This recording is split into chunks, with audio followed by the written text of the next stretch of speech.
Hello everyone, welcome back to my channel. It's your dad little princess. ఇవాళ video ఏంటంటే చిన్న work ఉందని చెప్పి బయటకైతే వచ్చాను. ఫుల్ వాన అయితే పడుతుంది తిరుపతిలో అయితే.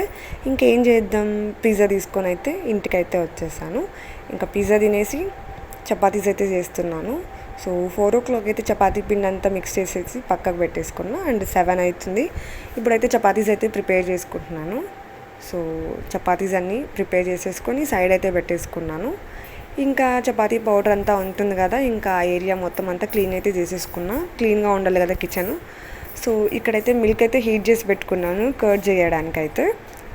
సో ఈ గ్యాప్లో అయితే ఇంకా రైస్ అయితే పెట్టేసుకున్నా రైస్ కుక్కర్లో. మనం చపాతీస్ ప్రిపేర్ చేసే లోపల రైస్ కూడా కంప్లీట్ అయిపోతుంది. సో మనం చపాతీస్ అయితే స్టార్ట్ చేసేసుకుందామా. పాన్ అయితే పెట్టేసుకున్నాను. మెయిన్ థింగ్ ఏంటంటే, నాకు బయట వెళ్తే చపాతీస్ చాలా థిన్గా చేస్తారు. నాకు అస్సలు నచ్చదు. నాకు చపాతీస్ ఏంటంటే చాలా స్మూత్గా సాఫ్ట్గా ఉండాలి. మ్యాక్స్ టు మ్యాక్స్ చపాతీస్ చేస్తున్నాను అని అంటే నేనే చేసుకుంటా చపాతీస్ అయితే. ఇక్కడ చూసారంటే చాలా స్మూత్గా ఉన్నాయి. అండ్ చపాతీస్ అయితే స్టార్ట్ చేసేసుకుందాము. సో పాన్ అయితే పెట్టేసుకొని చపాతీస్ వేసుకుంటున్నాను. మీరు చూస్తున్నట్టయితే చపాతీస్ ఎంత స్మూత్గా, ఎంత లెస్ వెయిట్తో ఉంటుంది. నేనైతే బేసిక్గా 3 చపాతీస్ అయితే తింటా ఇలా చేసుకుంటే మాత్రం. అండ్ చపాతీస్ అయిపోయాయి. ఇంకా రసం పౌడర్ అయితే బేసిక్గా స్టాక్ ఉండేది. సో ఇంకా రసం పౌడర్ అయిపోయింది కాబట్టి మమ్మీ అయితే రోట్లో అయితే రసం పౌడర్ అయితే చేసుకుంది.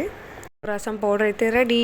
అండ్ మెయిన్ థింగ్ ఏంటంటే, మనం బయటకు వెళ్ళామంటే బయట ఫుడ్ తినకుండా అయితే ఇంటికి రాలేము. బయట ఫుడ్ తిన్నామంటే ఏదో ఒక ఇష్యూ అయితే వస్తుంది. అలా అని బయట ఫుడ్ తినకుండా అయితే మనం ఉండలేము కదా. సో దానికి ఆల్టర్నేట్గా అయితే నేను రసం అయితే చేసుకుంటా. బయట ఫుడ్ తిన్నానంటే పక్కా అయితే రసం చేసుకొని తింటా. సో ఎందుకంటే బాగా డైజెస్ట్ అవుతుంది. ఎర్లీ మార్నింగ్ అంతా మంచిగా అయిపోతుంది. మనము బయట తినద్దు అని చెప్పట్లేదు. తిన్నప్పుడు మ్యాక్స్ టు మ్యాక్స్ రసం తినడానికి అయితే ట్రై చేయండి. మంచిగా ఉంటుంది మన హెల్త్ అయితే. సో రసం టేస్ట్, స్మెల్ మాత్రం అసలు వేరే లెవెల్. ఏంటంటే మమ్మీ రోట్లో దంచింది కదా పౌడరు, దానివల్ల అసలు ఇల్లంతా రసం స్మెల్ వస్తుంది. లాస్ట్లో అయితే కొత్తిమీర, కరివేపాకు క్లీన్ చేసుకొని అయితే వేసేసాను. సో ఇక్కడైతే మీగడైతే తీసుకొని చక్కెరలో తింటే చాలా బాగుంటుంది. అండ్ ఇక్కడైతే రైస్ అయితే రెడీ అయిపోయింది. వేడి వేడి రైస్ అండ్ మమ్మీ చేసిన ఆకుకూర కర్రీ. రైస్లో కాంబినేషన్ ఆకుకూర కర్రీ అండ్ టొమాటో పచ్చడి, రోట్లో రుబ్బిన టొమాటో పచ్చడి. అండ్ నేను ప్రేమగా చేసిన చపాతీలు, చల్లని పెరుగు, వేడివేడిగా ఉడుకుతున్న టమాటో రసం. రసం కూడా అయిపోయింది. రసంతో పాటి 2 types ఆఫ్ పికిల్స్. సో ఇవాళ డిన్నర్ అయితే ఇది.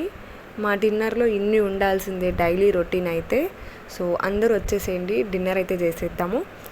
సో ఈ గ్యాప్లో అయితే డిన్నర్ అయితే కంప్లీట్ చేసేసుకున్నాము. మమ్మీ అయితే పల్లీల పౌడర్ అయితే రెడీ చేసుకుంటుంది. ఇంకా నార్మల్గా అయితే ఆకుకూర ఫ్రైలు ఎక్కువ ఉంటాయి కదా మా ఇంట్లో, అందుకని పల్లీల పౌడర్ అయితే రెడీ చేసుకుంటుంది. మెయిన్ కాన్సెప్ట్ మర్చిపోయాను మీకు.